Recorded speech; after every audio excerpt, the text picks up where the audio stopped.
ذرا سوچئے ایک ایسے پودے کے بارے میں جو کسی کو شفا دے کر زندگی بخش دے اور وہی پودا کسی دوسرے کی جان بھی لے لے۔ آج ہم ایک ایسے ہی پراسرار پودے ہینبن کی دنیا میں اتریں گے جہاں دوا اور زہر کے بیچ کی لکیر بالکل دھندلا جاتی ہے۔ یہاں ایک بہت گہرا سوال پیدا ہوتا ہے، کیا یہ ممکن ہے کہ ایک ہی پودا جنون کا علاج بھی ہو اور اس کی وجہ بھی بن جائے؟ ہیمبین کے معاملے میں جواب ہے ہاں، اور یہی وہ تضاد ہے جس نے صدیوں سے حکیموں اور سائنسدانوں کو حیران کر رکھا ہے۔ ذرا اس کی طاقت کا اندازہ لگائیے۔ یہ ایک ہی وقت میں ذہن کو مدہوش کر سکتا ہے، جسم کو بے حس کر دیتا ہے، اعصاب کو سکون دیتا ہے اور گہری نیند بھی لا سکتا ہے۔ ایک ہی پودے میں اتنے سارے اور بظاہر الگ الگ اثرات کا ہونا، یہی تو اس کی اصل طاقت اور خطرے کا راز ہے۔ تو اس پراسرار طاقت کے پیچھے آخر کون سا پودا ہے؟ آئیے اس کی شناخت سے پردہ اٹھاتے ہیں اور اس کی حقیقت کو جانتے ہیں۔ دنیا تو اسے ہپنبن کے نام سے جانتی ہے، لیکن ہماری روایتی طب میں اس کے نام بزرالبنج اور اجوائن خراسانی اس کی گہری تاریخ اور ثقافتی اہمیت کی پوری داستان سناتے ہیں۔ اچھا، تو سائنسی طور پر اس کا نام ہے ہائیوسکائمس آلبوس اور یہ سولانیسیا خاندان کا حصہ ہے۔ یہ وہی خاندان ہے جس میں آلو اور ٹماٹر جیسی عام سبزیاں ہیں، لیکن اسی میں بیلا ڈونا جیسے مہلک زہر بھی پائے جاتے ہیں۔ روایتی یونانی طب میں اس کا مزاج تیسرے درجے کا سرد اور خشک مانا جاتا ہے، جس کا سیدھا مطلب ہے کہ اس کے اثرات بہت ہی طاقتور ہیں اور یہ جسم کے نظام کو سست کر کے گہرا سکون دیتا ہے۔ تو یہ خصوصیات انسانی جسم پر آخر کرتی کیا ہیں؟ آئیے اب اس کی طاقت کو سمجھنے کے لیے اس کے ایک ایک عمل کو دیکھتے ہیں۔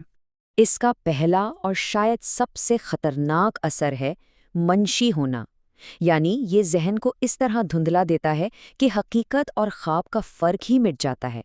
یہی وہ طاقت ہے جو اس سے خطرناک بناتی ہے۔ پھر آتا ہے مخدر۔ یہ جسم کو بالکل سن کر دیتا ہے، درد کا احساس ختم کر دیتا ہے، اور یہی وہ خصوصیت ہے جو اسے ایک بہت طاقتور درد کش دوا بھی بناتی ہے۔ اس کا تیسرا اثر مسکن اس کے شفا والے پہلو کو سامنے لاتا ہے۔ یہ صرف درد کو نہیں دباتا بلکہ اعصاب کو پرسکون کرتا ہے اور جسم کی اندرونی سوزش کو بھی کم کرتا ہے۔ اور آخر میں ہے مونومین، یعنی گہری پرسکون نیند لانے کی طاقت۔ صدیوں سے اسے بے خوابی اور بے چینی جیسی کیفیات کے علاج کے لیے استعمال کیا جاتا رہا ہے۔ اب جب ہم اس کے کام کرنے کا طریقہ جان چکے ہیں تو آئیے دیکھتے ہیں کہ روایتی طبیبوں نے ان طاقتور اثرات کو کن مقاصد کے لیے استعمال کیا۔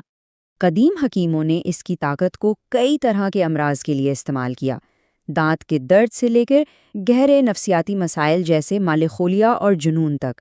اس کے درد ختم کرنے والے اثرات جسم کو سکون دیتے تھے اور دماغ پر اثر کرنے والی خصوصیات ذہن کو ٹھنڈا کرنے کے لیے استعمال ہوتی تھیں۔ اس کا ایک بہت ہی دلچسپ استعمال بلغمی کھانسی کے علاج میں تھا۔ یہ بات دکھاتی ہے کہ قدیم طبیب اس کی طاقت کو کتنی باریکی سے سمجھتے تھے۔ وہ جانتے تھے کہ اس زہر کو کب اور کیسے ایک خاص بیماری کے لیے دوا بنانا ہے۔ لیکن اتنی زیادہ طاقت کے ساتھ ایک بہت بڑا خطرہ بھی جڑا ہے۔ شفا اور زہر کے درمیان فرق اکثر صرف خوراک کا ہوتا ہے، اور بزرالبنج کے معاملے میں یہ لکیر بہت ہی باریک ہے۔ روایتی طب کی حکمت یہاں نظر آتی ہے۔ وہ جانتے تھے کہ ہیبن اکیلے دماغ اور اعصاب کے لیے نقصان دہ ہو سکتا ہے، اس لیے اس کے زہریلے اثرات کو متوازن کرنے کے لیے اسے ہمیشہ شہد اور زعفران جیسی چیزوں کے ساتھ دیا جاتا تھا، جنہیں مصلحہ کہتے ہیں۔ یہ زہر کے اثر کو کم کر کے اسے دوا بنانے کا ایک قدیم اور بہت ذہین طریقہ تھا۔ تو اس کی محفوظ خوراک آخر ہے کتنی؟ صرف 1 ماشا، یہ 1 گرام سے بھی کم ہے۔ ذرا سوچیں، 1 چٹکی سے بھی کم مقدار۔ اس سے ذرا سا بھی زیادہ ہونا شفا کو موت میں بدل سکتا ہے۔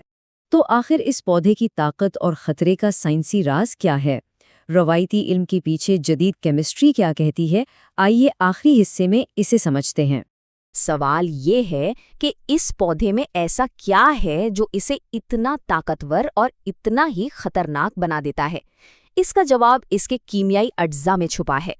اس کی تمام طاقت کا راز ان 2 کیمیکلز میں پوشیدہ ہے، ایٹروپین اور ہائیوسین۔ یہ کوئی معمولی اجزاء نہیں ہیں، یہ وہی طاقتور الکالوئڈز ہیں جو آج کی جدید ادویات میں دل کی دھڑکن کنٹرول کرنے اور سرجری میں استعمال ہوتے ہیں۔ یہی وہ کیمیکلز ہیں جو ہین بین کو بک وقت سکوناور، نشاور اور مہلک بناتے ہیں۔ تو آخر میں یہ سوال ہمارے ذہن میں آتا ہے، ہین بین جیسے پودے ہمیں سکھاتے ہیں کہ دوا اور زہر میں کوئی واضح فرق نہیں ہے، فرق صرف نیت کا ہے، علم کا ہے اور خوراک کا ہے۔ تو ہم یہ لکیر کہاں کھینچتے ہیں، یہ سوچنے کی بات ہے۔